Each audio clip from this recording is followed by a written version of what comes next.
All right. Um, we're doing responder on HackTheBox, starting points, labs. It's an easy Windows machine that entails like um, using LFI to um, m- like lateral into RFI and then um, capture the user's hash running the web server with responder.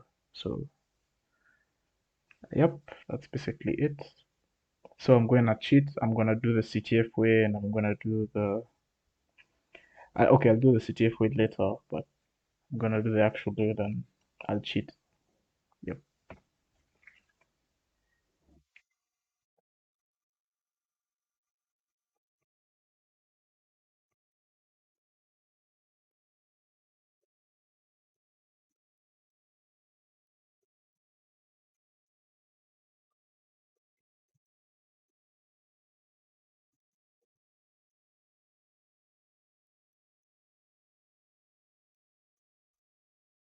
Okay.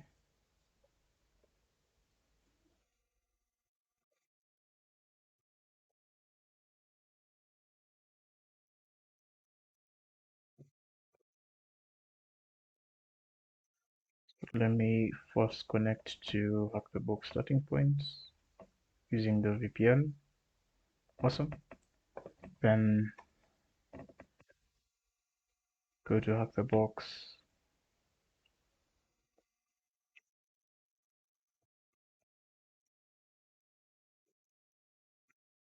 Uh, Starting points. And this is responder right here. It's a Windows box.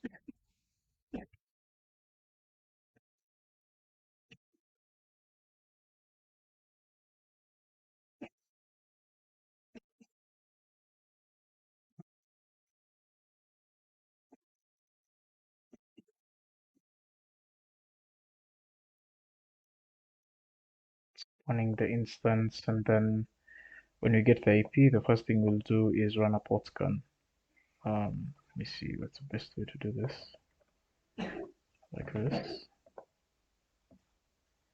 I need to find like a hotkey to like move um the terminal window to that side because it's really annoying moving it that way. But we get the IP, so let me just go to starting points, machines, create a directory called responder. So modder just like creates the folder, then moves into the folder. So I don't have to load like make directory and cd. I'm gonna copy the script we used last time to scan the ports. That was a.sh and also the top 1000 ports the file as well because it's using that file to scan the ports. So let me see. We need to make a few changes. Actually, just one change, and that would be the IP. So just copy this, have this here, and that's pretty much it. Let's run this. So let me move this to port scan, then run it.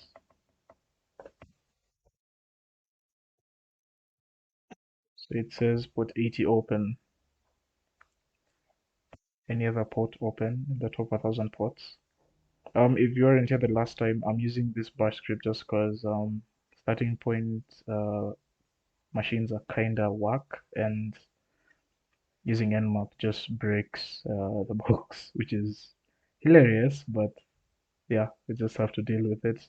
So in short, like you shouldn't use nmap with like threading or stuff like that because it's gonna break the box. Not really break. The word is like, is it crash? I think crash is the same as break, but I guess you get the point. Like you won't be able to connect to the box and stuff like that, so you have to reset.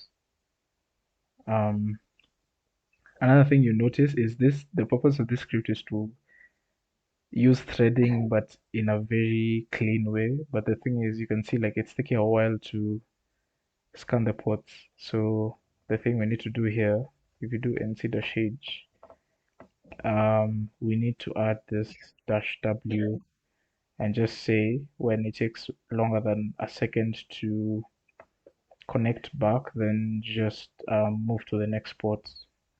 So when you do that, it will go much faster. And I think, I don't know, we've never had that problem, but I guess since it's a Windows box, it's not that surprising. We tried this on two Linux machines, so yep, I guess that's fine. And now you can see it's finished. It's already done. And the last time it was taking a while, but you see, we've only scanned the top 1,000 ports. We don't know if there is another port open. So now instead of doing this, I'm going to scan the entire port range, and that's 1 to 65, 535.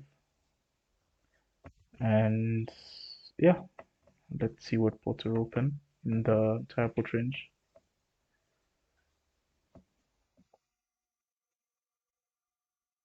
There's 80 again.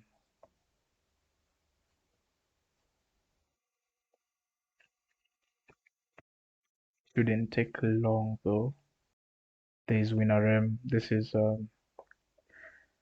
WinRM ports, meaning you can connect to the box using Evolve WinRM. Again, meaning if I was looking at a box, that would mean we can get some cred somewhere. I really don't know what this port is. It's not a common port to see. And we know it's a Windows machine, but it doesn't look like this is a domain controller just because it doesn't have stuff like Kerberos, LDAP, what else? RPC, and services as such. I'm gonna kill this at this point because I know there isn't any other port open. It's gonna take a bit to finish scanning. Um, yeah, but basically those are the only ports opened, and you can see the threads that are like collapsing. Um, so you are at 15, and you need to reach 65,000. So that's quite. That would be quite the distance. Can just have like notes or something. So we have this. So we can now use nmap to like get more info on the ports, and I already had the auto completion there. So you got me.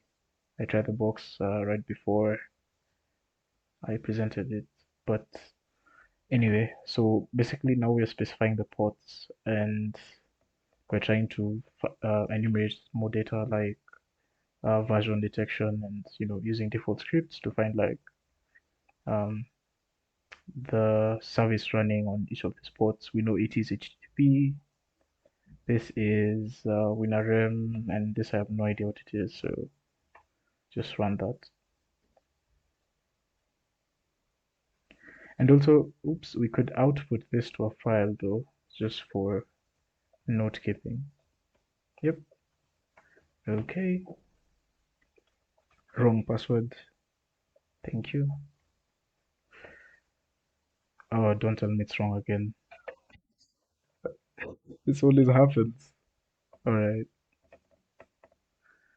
Um, host is down.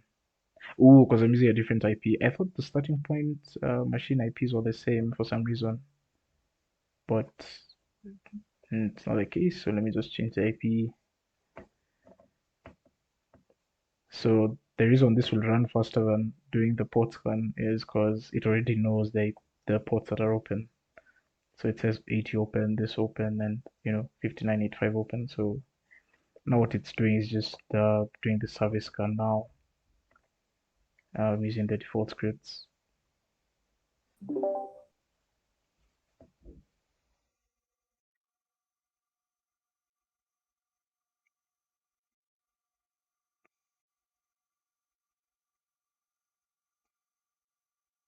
Yep, and now it's done. Um, so 80 we knew it was HTTP, so that's a web server running Apache Um, what else? And there's 5985. This is, it's weird it didn't say it's WinRM. I expected it to say like WinRM, but it didn't. But we know it is because, yeah, with WinRM 2.0, maybe this is an older version of, no, but it is 2.0. Yep. I don't know why the version enumeration there is a bit whack, but yeah, it's definitely WinRM. Um, this is PandoPub, which I have no idea what's this. I've never seen that. Um, it's an application that was aimed at sending files which would normally be large to send via conventional means. Huh. And there's a machine here on HackTheBox that has PandoPub. I haven't done this, and that's why I'm like, I haven't seen this before. So it's a file transfer service, kind of, it's hinting like SMB or something like that, where you host like files and clients can connect to the service and download the files or upload the files. Um, okay, that's good. Um, so the first task is asking like when visiting the web service using the IP address, what is the domain that we're being redirected to? So we know there's a web server. The only thing left to do is just to visit the website. Um, I do like this, and it's taking me to unica.htb. So the thing that's going on here, it's trying to resolve the domain name for the box with that IP, but it's not able to do that. So you need to manually do that yourself. And how you do that is you edit the etc host file. Um, so you can have like this IP, then the domain name there. So the first thing I usually do when I'm doing a box now is I usually run like dnum with the IP, and what dnum is doing is basically it's visiting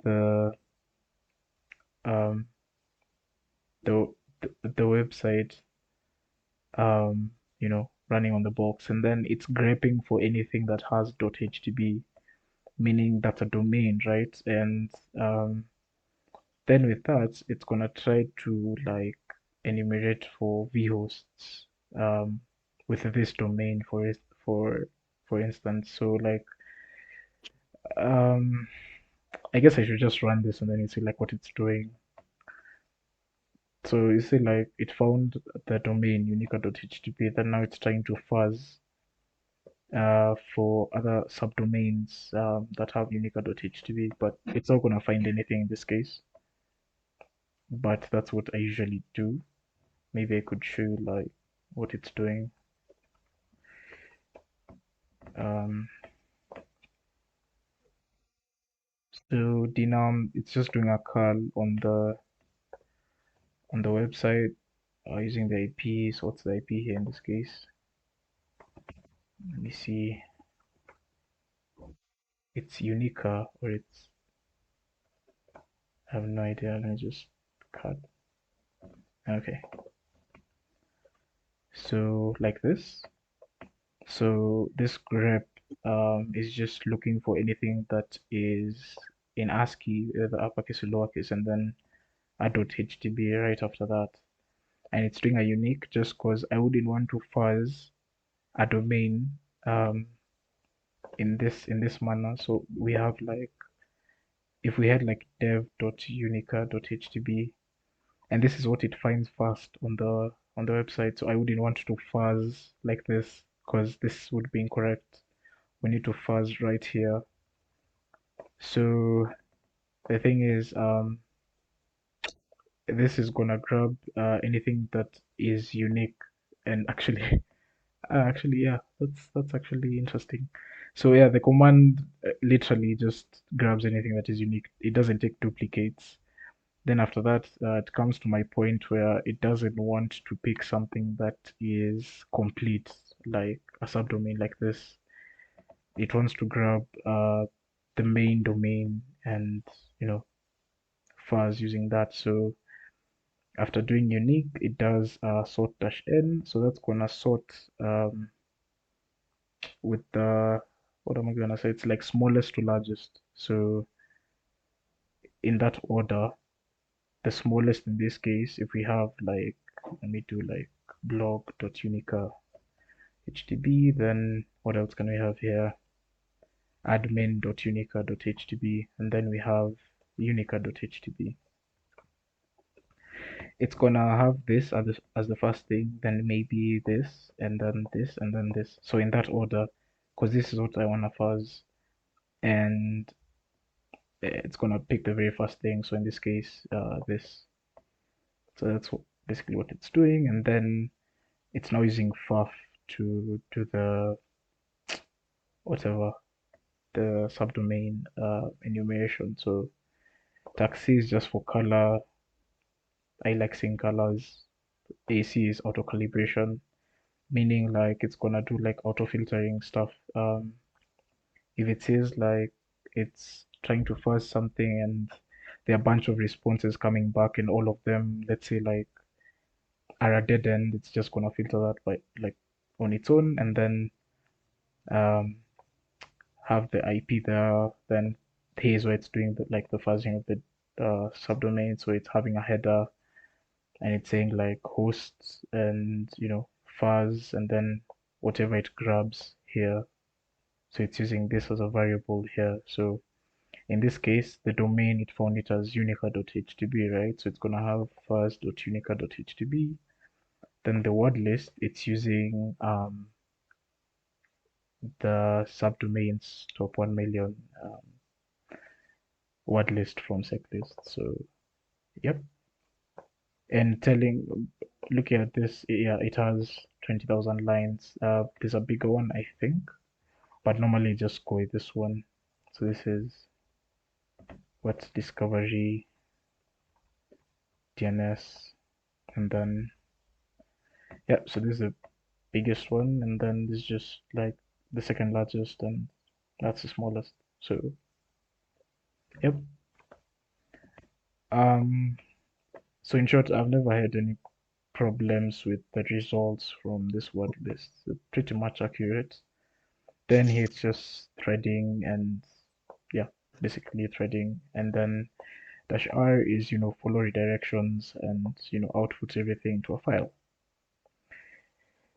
Um, yeah, so that's basically what it's doing. And it's not gonna find any other subdomain, so let's just leave that. So the next thing we'll do is dar enum, and this one is trying to enumerate for directories and files basically. So it's gonna do again the taxi for color, AC for auto calibration, tacu to specify the URL, which is HTTP, then the IP, then fuzzing whatever is after that, and then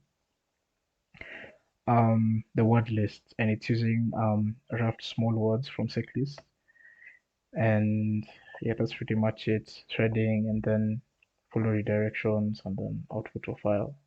It's doing clip just because I might need to edit something. So I have that on my clipboard and I can just edit the command like really quick. So if we do like dar enum on unica.htb, because in this case we won't use the IP just because whenever we visit the IP, it's redirecting back to this domain. So you won't really find it like anything useful if you use the IP. So if we run this, it's gonna come back with a bunch. And if you check my clipboard, if I paste, I have the command that it's running, so it's easy to like edit stuff. Um, so it's not gonna find anything, at least as far as I can tell, or like I've already gone through it, so I know it's not gonna find anything useful. But it's a good thing to like do like a directory brute force. Uh, So I guess maybe I can show you guys how this works in regards to the new box. Let me kill this. Um, Make a directory real quick, and you're gonna run this against the new box that was released on Saturday.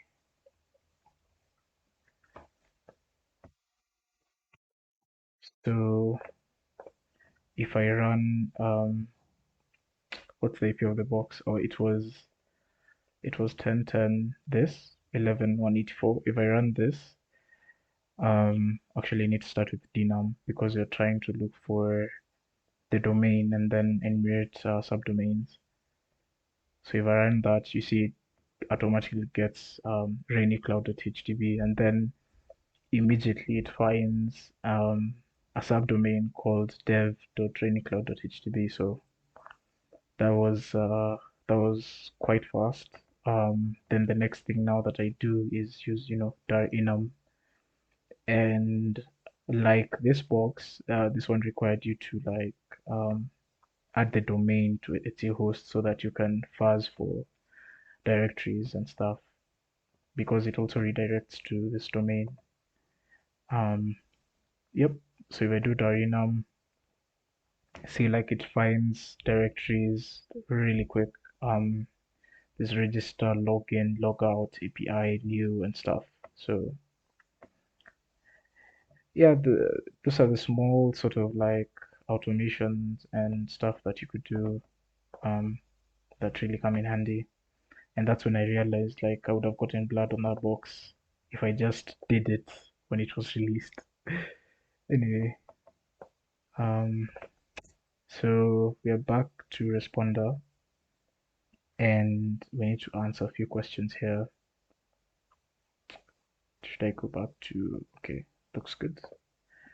So what is the domain that we are being redirected to? That is unica.htb.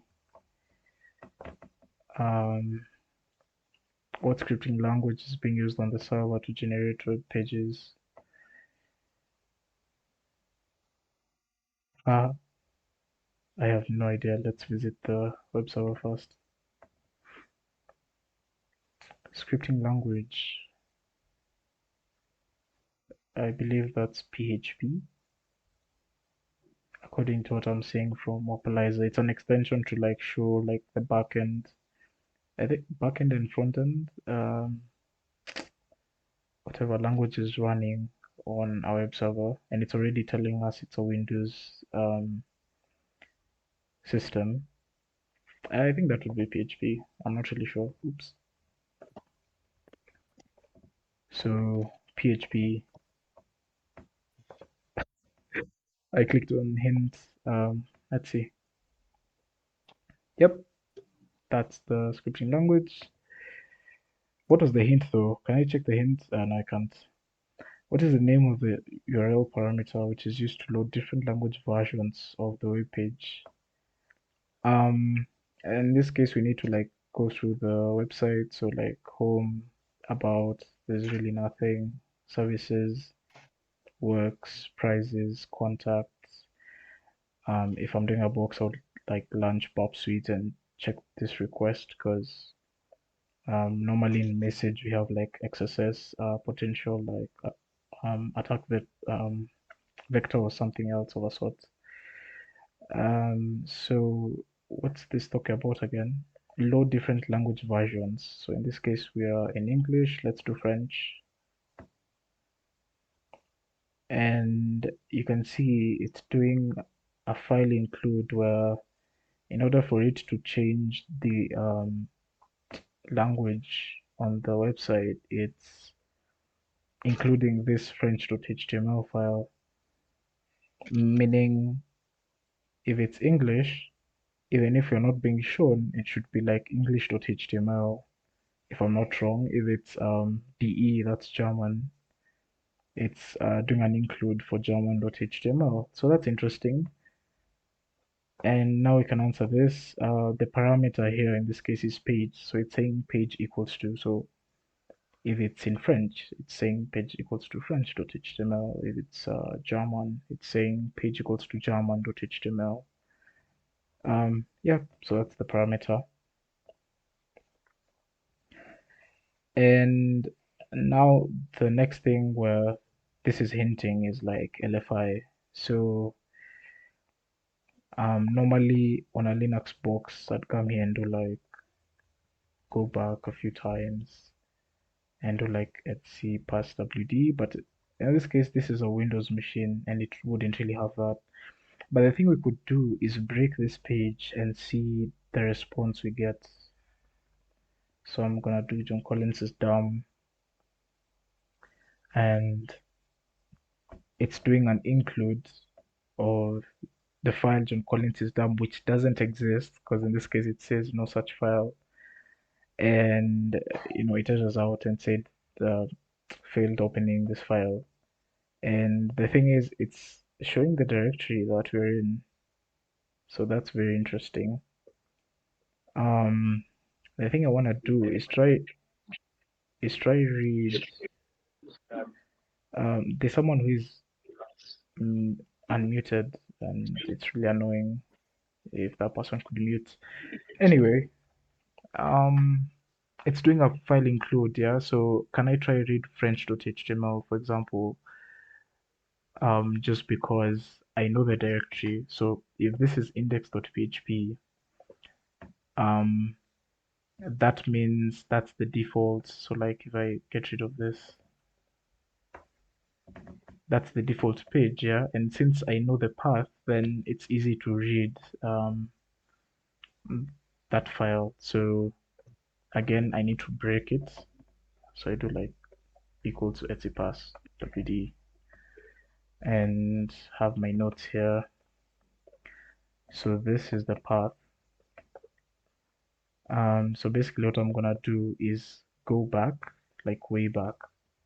So by doing this, I'm trying to move away from this directory and go all the way back till like the C folder. Because once you hit the root directory, it really can't go back further than that. So it normally just um, sticks on that directory, or how can I say this? It like Yes.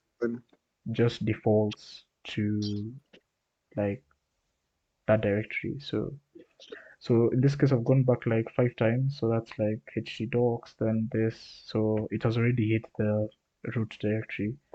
So now what I can do, because I'm in C now, I can try to read in this case maybe index.php. So I'm gonna do like XAMPP and htdocs and then index.php. And it's doing a Google search. That's nice. Let me just do that again. So it's XAMPP, htdocs, index.php. I think that's good. Can I get that page? It's loading.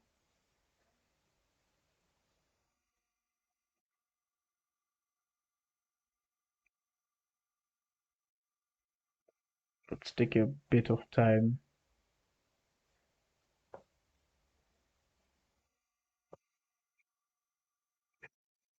Oh no, it's not gonna read the page, is it? Let me try like French.html. Um, I think, okay, I'll just explain that. So I can't read the file necessarily using the LFI in this case because of the whole include thing that's going on. So instead of reading the file, it's just including it. And I think that's why when I had index.php, it was just like reloading the page. If I do, there's someone who is unmuted, and I swear to God, where's this guy? Mute. Yep, looks good. Um, let's continue here. So it's doing an include. I can't really read the file, but if I go back here, it's giving me a path to read its a host. So on Windows, like the same way we have like it's a host here. So if I open this, Windows has also its own version of its host, and this is located in Windows System 32 drivers its host. I don't know if I can read that on my Windows system. I guess I can try. Oops. Information disclosure. Anyway, Windows System 32 was it drivers, and it was like about Etsy and then hosts. Oh, cat is not a command. This is Windows, so it's type. So yeah, that this is the file, and it's the same thing you'll see when I try to read it on the box. So if we have like, need to change the view again. Okay, so if we have the same thing, Windows System 32, what was it? Drivers. Let's see, hosts. It reads the file. Actually, it's the same thing. I think this is the default like etc host what file on Windows, like when it's all edited, just on a new install, this is how the etc host file should look like on Windows. Um, so that works because it asked like which of the following values for the page parameter would be an example of exploiting an LFI vulnerability, and that would be the Windows thing. So I just copy this, have that. And which of the following page parameter would be like an example of exploiting an RFI vulnerability, a remote file inclusion. So basically, you're trying to load a file on a remote web server or server, and it's displayed for you. So like, this is quite easy. Let me just answer this as if I was doing like multiple choice server. So it would be this. Um, so this is So it's trying to load a file, in this case, some file from an SMB server on this IP. So yeah, that's basically what it's doing. And that would be the answer to this question. So that's an RFI vulnerability. So you're loading a file from a remote server. Um, yep, that's basically it. Ah, okay. What next? What does NTLM stand for? Can I just, should I answer that? Um, I don't know, like, can I maybe let me start up an SMB server here and then try to load a file from here, maybe notes, I guess. So the way I do it is like this. Um, there's an autocomplete. It's a command I ran before, I guess. So it's using in package SMB server to spawn the SMB server. Then it's giving the name of the SMB share as XCT, and then you need to give it a path. So I just do like pwd, and it shares this path inside the SMB server. So if I run this, now it's spawned. So I just need to copy the IP and then see if that whole RFI thing works. So if I do like this, have my IP and then just some file here, maybe nmap scan. I need to have the share though, so XCT and then the file. So you can see there's an incoming connection and then stuff. So this just tells you that it was able to access the SMB server. So yes, I guess that's pretty much what I wanted to show there. NTLM stands for like new technology, I guess, LAN manager.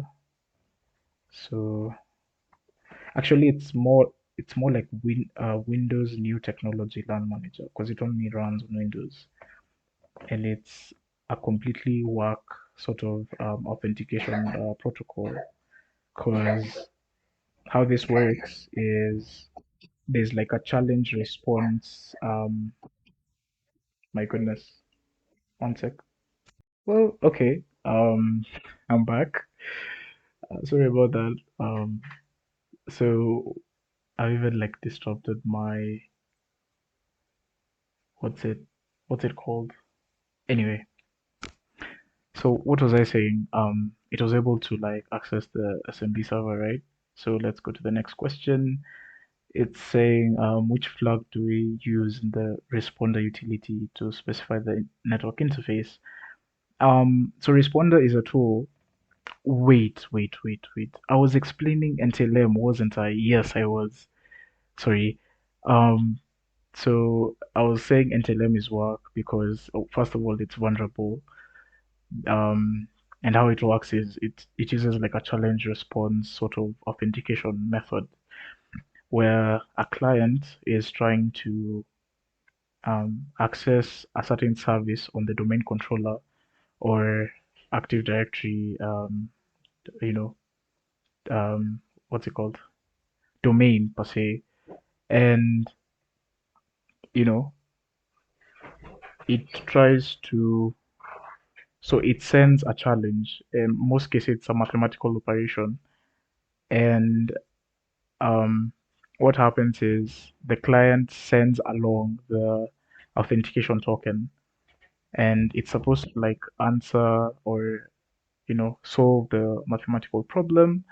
And then again, you know, so in this case, if it solves this correctly, then it's able to access the service on the AD environment.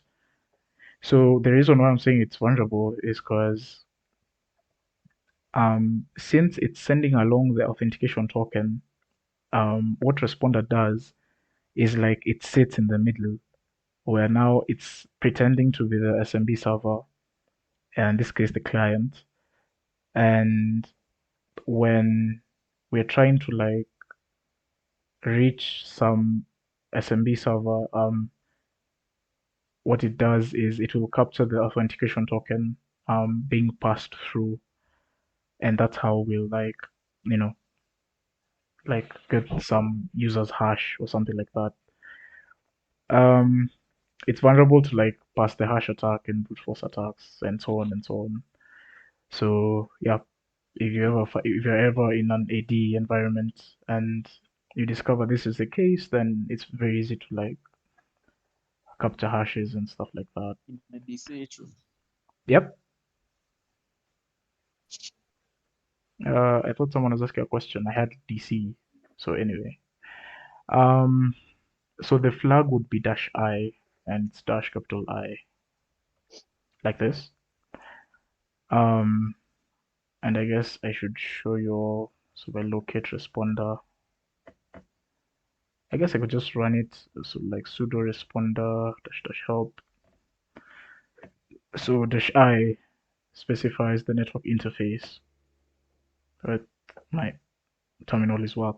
So here you go. And what's the next question? There are several tools that take so this is NTLM version 2. They're like different versions. There's version 1, version 2, then I can't remember the other one really. And try millions of passwords to see if any of them generate the same response. One such tool is often referred to as John, but the full name is what? Are you like serious? So John, there's John, there's Hashcat, there's Cain and Abel, there's what else? All these are like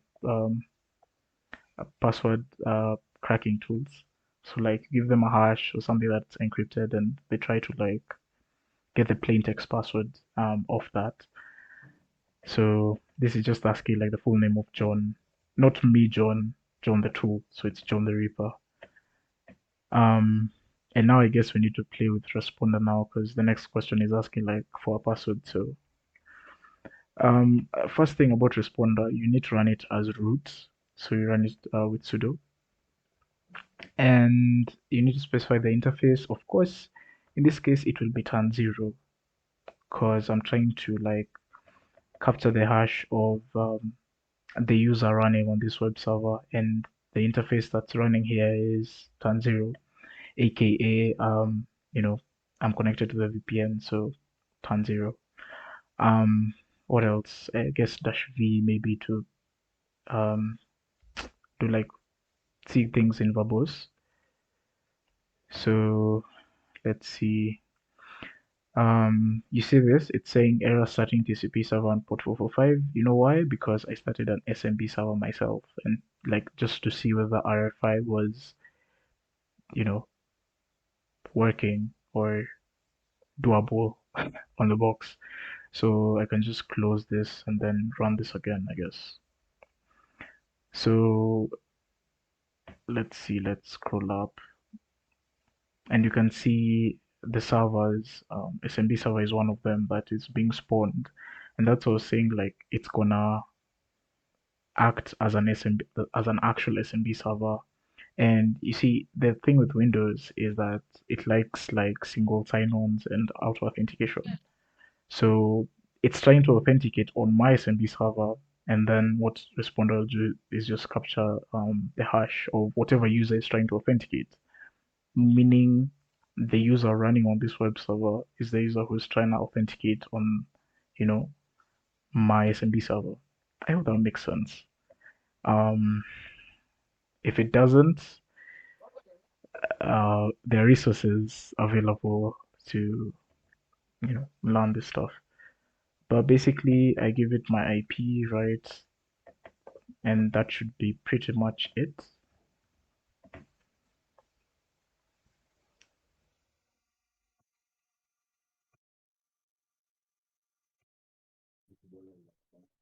Did I miss something? I don't think I did.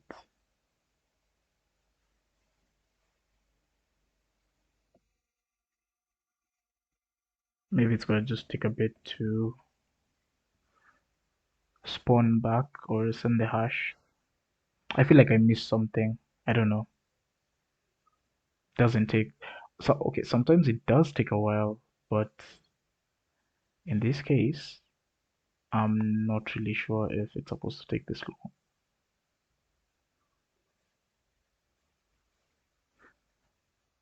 long. Maybe I should give it a file because the way I've run this is it's just like connecting to the SMB server. It's doing nothing else. So maybe I just need to give it like a random file to like actually log in to the SMB server. So like I'll try login. I think try login is the better word.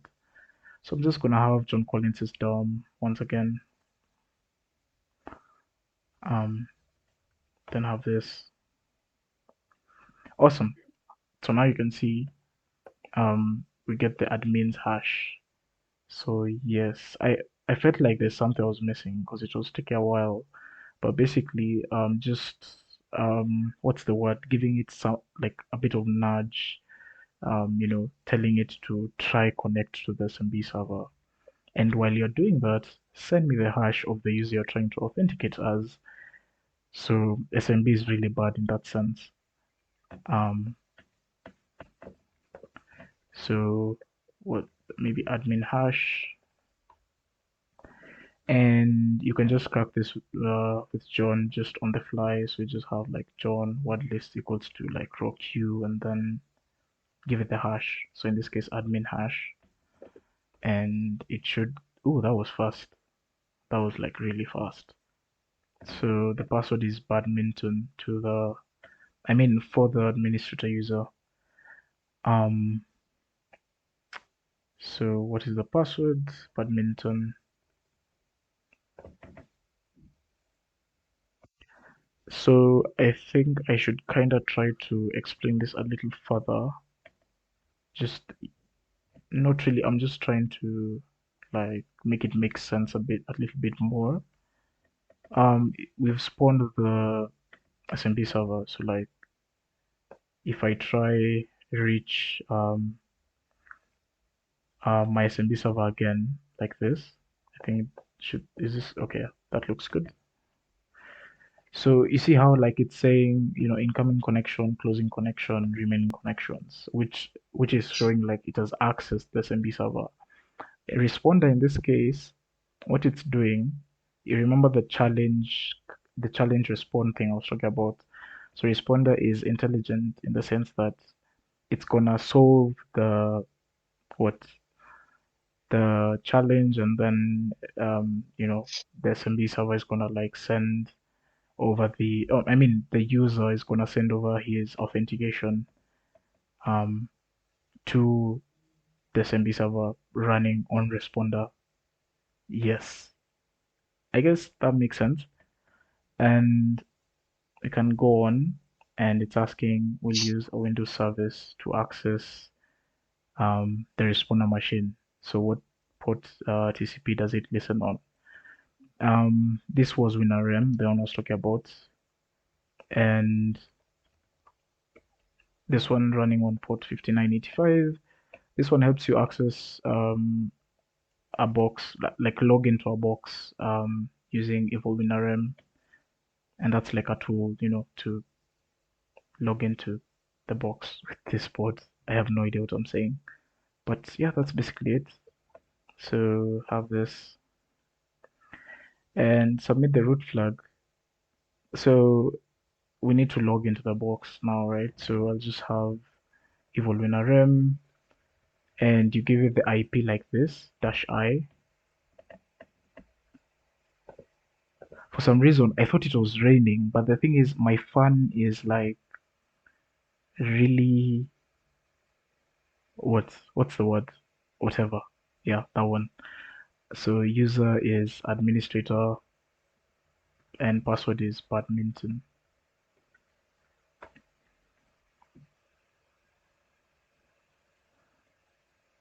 Uh, is it gonna? Ooh, nice. So normally flags should be located in the desktop, right? So if I do that and do the AR, I should get a flag, right? There's no flag. Ah, this is sick. So maybe the flag is in another user's folder. So we can list the users this way, like this. Of course, there's public. Public is usually there by default. And there's another user called Mike. So I'm gonna seed into Mike and do a dir. So there's only one folder desktop. That's very intriguing. Just gonna cd there, then do a dir. Ooh, and then there's flag.txt there. So in this case, is it really the root flag if it's found in some other user's folder? That's really really interesting. So can just type flag and get the flag. Easy as done. Um, then I talked about cheating. So this is what I'd do. Awesome.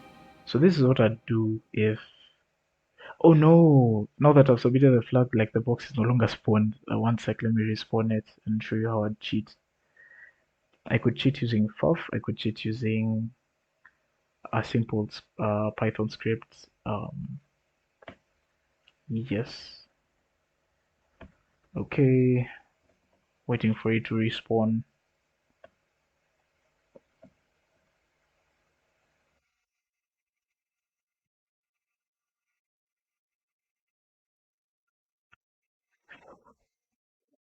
Uh,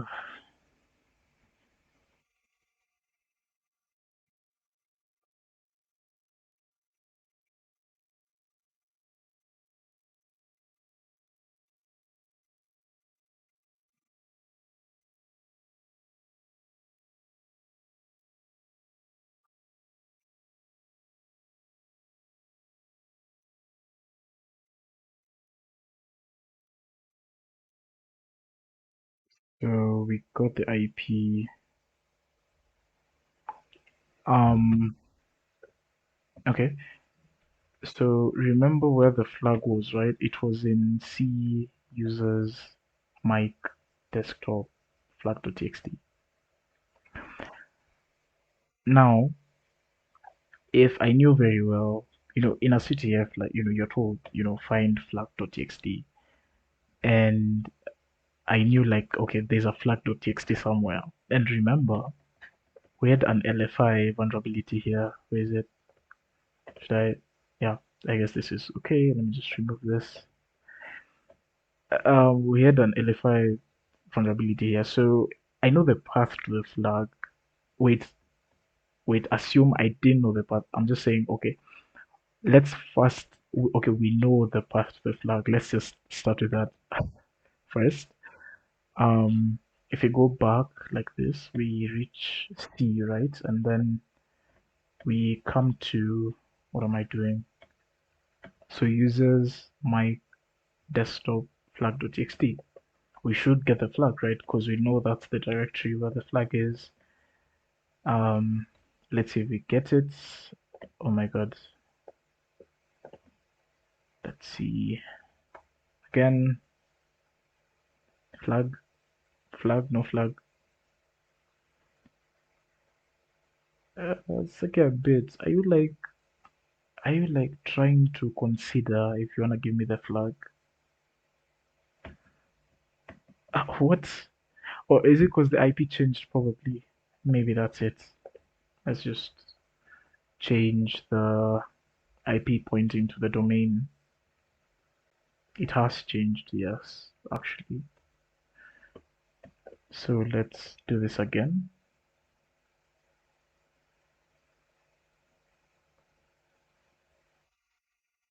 My fan is like really loud for some reason. It's still not giving me the flag though. That's interesting. Users mic desktop flag.txt. Okay, let's try the Windows thing again. Windows. There we go.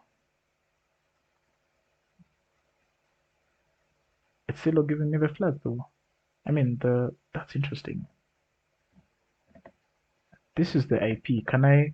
Oh, now here's where I can insert the pan.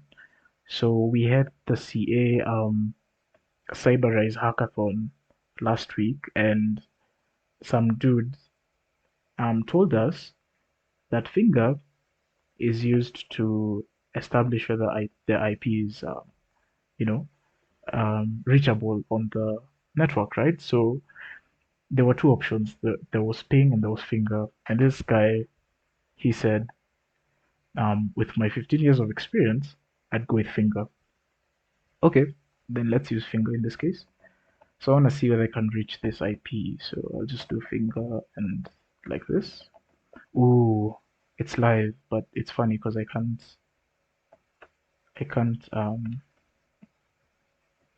reach it, which is weird. Let me see. So okay, finger does work. So I don't know, was the answer finger or ping? I have no idea. Eureka.htb.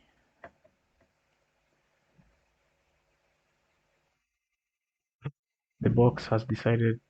Wait, am I connected to? Yeah, I am. I should be. It's going to HTTPS, which is annoying. Should be HTTP. Awesome. Okay, we are back. So let's go back to the French thing and try to read the flag. So I said like we move all the way back and go to users, mic, desktop, flag.txt. Do we get the flag? We do get the flag, right? So the whole idea was about just knowing the user that has the flag. Um, and it's a CTF instance. You know very well the flag is in desktop, so that part is already filled up. So this was the only part we needed to know. Okay, who's the user who has a flag? Um, you could use FAF. So I'm just gonna copy this. I do like FAF like this, and do taxi for color. You don't need it, but I just have it there. Paste the URL, and then in this case we are fuzzing the user. So we have fuzz here, and give it a word list. So setlist has what it has like a user's like username word list, which I normally use this one. So this would be here, and then give it this. What else? Another thing you need to do is stuff like question marks and exclamation uh, marks are like bad characters on the terminal, so you need to escape them like this. So now that looks good, and you can fuzz that. Does it work? So now this is the thing I was talking about. You see, like when it comes to FAF, and I've already cheated. Okay, it found the user anyway. When it comes to FAF, and it can have like status 200 for a certain endpoint, but it's a dead end. So what do? You need to filter. In this case, you look for anything that's common um, in all these results, and that would be words or lines. And so like you could do something like filter. Was it words like this? So that means filter words, and you're getting rid of the 34 um the responses that had 34 words. And you can see like it's back with Mike, Mike in lowercase and Mike with capital M, and that's because Windows and that as well, which is very weird. Ignore this, um, because there isn't any such user. Anyway, Windows is case insensitive, and so either either of this would work. Um, so yeah, that's one way of doing it, like really quick. The other way would be just if you're a scripting guy, this is where um, you'd apply some sort of scripting because okay, it's easier to use FAF, but then we also have guys who like to build stuff like really quick. So I'm just gonna have the shebang line here, import requests, give it the URL, which is this. Oops. And this is what I want to fuzz, right? So I need the word list right before this. So I do a for loop and just open this real quick. What was the path again? We're in usernames. There we go. Okay, so I think you've seen me use Z a lot. Z is like jump back to the last folder with this name. So for example, if I want to jump to like, okay, which is a good folder here. Let me say I want to jump to a specific folder of a box I've ever done in HackTheBox. Probably Shopee. I don't think. Oh my god. Um, Let me just say Rainy Day. Rainy Day was the new box released last week. So if I do Rainy, just goes directly into um that folder. So yeah, that's pretty much it. So let me jump back to usernames and I copy this. So I'm trying to open the word list in this case. And I want to do a for loop. So I'm doing like for username in word list. You're gonna send a request to this URL. So send this. And remember we need to have username right here because we don't know the username in this case. Send a request and then look for the flag. So I just assuming you'd know this is a CTF. There's a lot of assuming, but the one for CyberRes was too guessy. It was really bad, and I guess I should just for puns I should have like this running. So you have finger this nice. Wait, what? Oh yeah, so finger is a command to do with users and stuff. Let me just alias it again. So ping like that.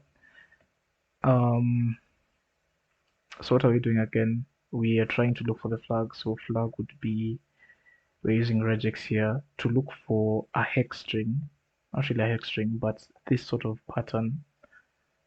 And we do it like this: A to Z 0 to 9, just because This string has lower ASCII letters and digits, and we're doing that in r.text, and just gonna say if flag print the username that you found, and this would be username, and also print the flag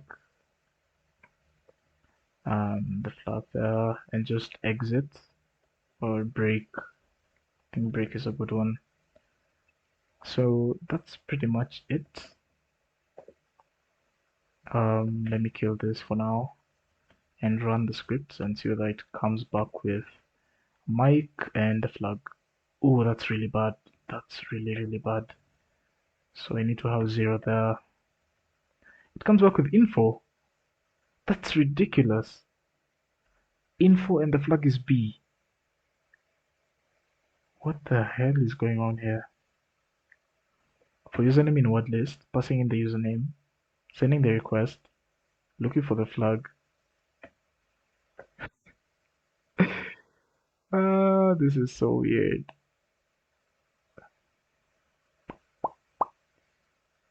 The gods have. Oh, so I think I've talked about this quite a number of times. In regex, in such a whatever, in such a match, you need to specify the length in this case because there are many things that would have, like, for example, if I do okay, that doesn't help, but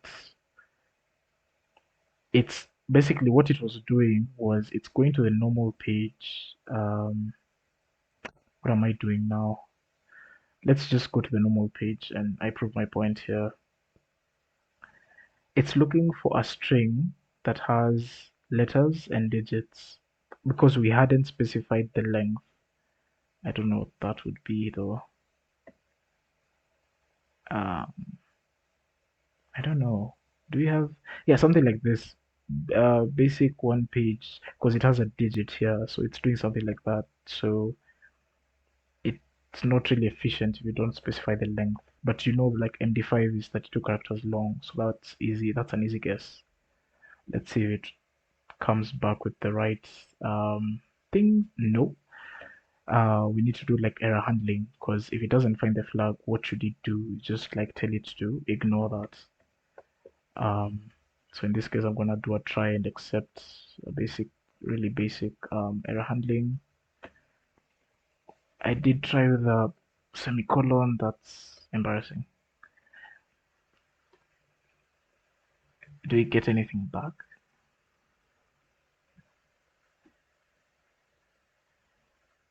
Username Mike flag pwned, and that's how I'd do that in a CTF sort of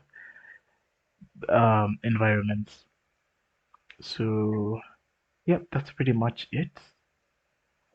Um, I wasn't expecting the session to go like for this long just because I was doing only one box, and it's a good thing I only did one box. Um, yeah, so I hope that was fun, and yeah, I'll see you guys next time, I guess. I need to stop this instance and do like, did I save the flag though? I need to like save flag.txt, and then I do a finish, and it's just gonna, have complete at the end of my directory. So it's a good thing to do. Oh, that was terrible. That session was really bad. Anyway, um, any questions? No questions? Or comments, insults? Any can do.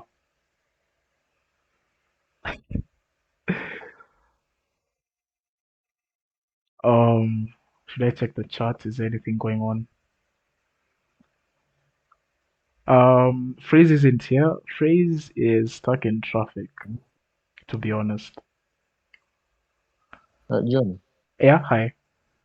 Oh, hi. I wanted to ask Nini, WinRM, could you explain something about it? Okay, when a rem is, think of it as SSH on Windows. So it allows you to like log in with valid credentials. So actually, that's the best explanation. I wish I could have said that. So yeah, it's SSH on Windows. It's a service that allows, authentication with valid credentials. So if you don't see WinRM on a Windows machine, that means you either need to get a shell or what else? Yeah, you only need to get a shell because there's no other way to log into the box. I hope that makes sense. So now I've seen that like you've used Evil WinRM. WinRM, So yeah. So so it's oh now that's also part of the question. oh, so like that's the tool that helps you like log into the box through that service. So I guess it would be difficult to do so without the tool, but now with the tool it gets really easy to, you know, log in and do stuff. Yeah. I hope that answers your question. It's a really common tool actually. If you go to like let me share something. If you go to ipsec.rocks and just search evolvinarem, you'll see like instances where he uses it just to log into the box when he has valid credentials. So yeah, that's pretty much it. Any other question? I'm not seeing any insults. Shelradi, you don't have any insults today. I'm kidding. Well, okay, I feel like it wasn't that bad. It's only that like when I paused and then I had to like excuse myself for a bit. I don't know, but yeah, it wasn't that bad. And again, it's a Windows box. Do you know I hate Windows machines for whatever reason? I don't like them. It was fantastic. Thank you. Thank you so much. Nothing else. I guess I'm gonna end the session here.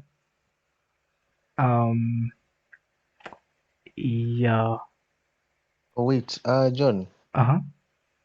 So and me, okay, that part for responder, Mhm. I'm guessing upload your the box was a bit challenging because like that service, how is it related to that LFI vulnerability?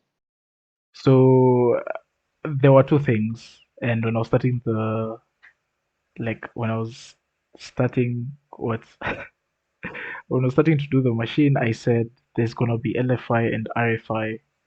So LFI is local file inclusion, where you just like read a file on the box um, through like path traversal and stuff like that. Then there's RFI, and that's remote file inclusion.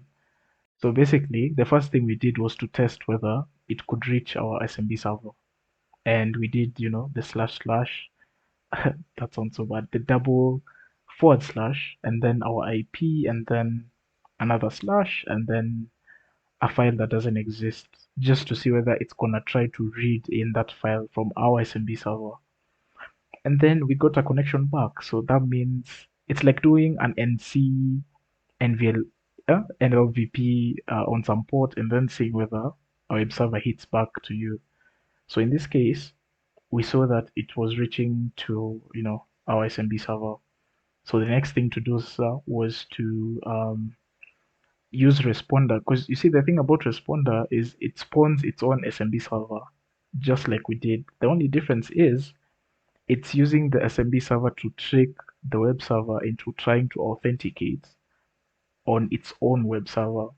So during that process, it's gonna, you know, capture or capture the user's authentication credentials, and it's only because that's how NTLM works, and also Windows as well. Because I said like Windows really loves single sign logons, and that means like logging in once. I think that's what it means.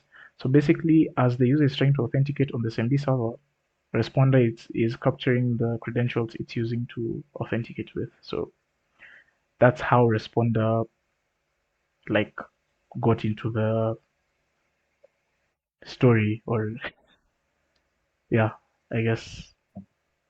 I hope that Oh, makes nice. sense. Yeah, it makes sense. Makes sense. Awesome. Any other question? I guess none. All right. So, like I said, Phrase is stuck in traffic. It's a tough life. Yeah. So, be the one to end the session, and I'm gonna share the recording. And yes. So, good night, everyone. I'll see you guys next week. Bye.